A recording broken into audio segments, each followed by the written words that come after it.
PTN cinema தங்களை அன்புடன் வரவேற்கிறது. ஏப்ரல் மாதம் முதல் வாரத்தில் 4ஆம் தேதி திரைக்கு வர திரைப்படங்களை தான் நம்ம பார்க்க போகிறோம். பொதுவாக பெரிய பட்ஜெட் திரைப்படங்கள்லாம் எதுவுமே வரல, குறைஞ்ச பட்ஜெட்டில் உள்ள திரைப்படங்களை தான் வெளியிடுறாங்க. ஏப்ரல் 4ஆம் தேதி திரைக்கு வர புதிய திரைப்படங்கள் என்னென்ன திரைப்படங்கள் என்று தான் குறிப்பாக நாம் பார்க்க போகிறோம் இந்த வீடியோவில். ஏப்ரல் மாதம் 4ஆம் தேதி நாளைக்கு ரிலீஸ் ஆகும் திரைப்படங்கள். முதல் திரைப்படமாக காளிங்கராயன் என்ற திரைப்படம். இந்த திரைப்படத்தில் மீச ராஜேந்திரன், நாகேஸ்வர் பையன் போன்ற புதுமுகங்கள் நடிக்கிறாங்க. இந்த திரைப்படம் பார்த்திங்கன்னா நாளைக்கு திரையில் ரிலீஸ் ஆகிறது.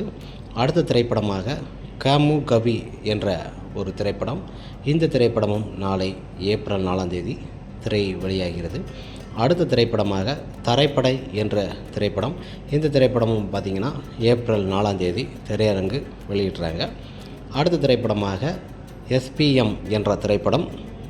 ரஞ்சித் அவர்கள் கதாநாயகனாக நடித்திருக்கும் இந்த திரைப்படம் பார்த்திங்கன்னா ஏப்ரல் 4 ரிலீஸ் ஆகுது. ஓகே ஃப்ரெண்ட்ஸ், ஏப்ரல் 4ஆம் தேதி திரையரங்கு வருகிற புதிய திரைப்படங்களை பற்றி தான் இந்த வீடியோவில் நம்ம பார்த்தோம். பொதுவாக குறைஞ்ச பட்ஜெட்டில் உள்ள திரைப்படங்கள் தான் இந்த வாரம் ரிலீஸ் ஆகுது. ஓகே ஃப்ரெண்ட்ஸ், நெக்ஸ்ட் வாரங்களை பார்க்கலாம். நெக்ஸ்ட் ஒரு வீடியோவில் பார்க்கலாம்.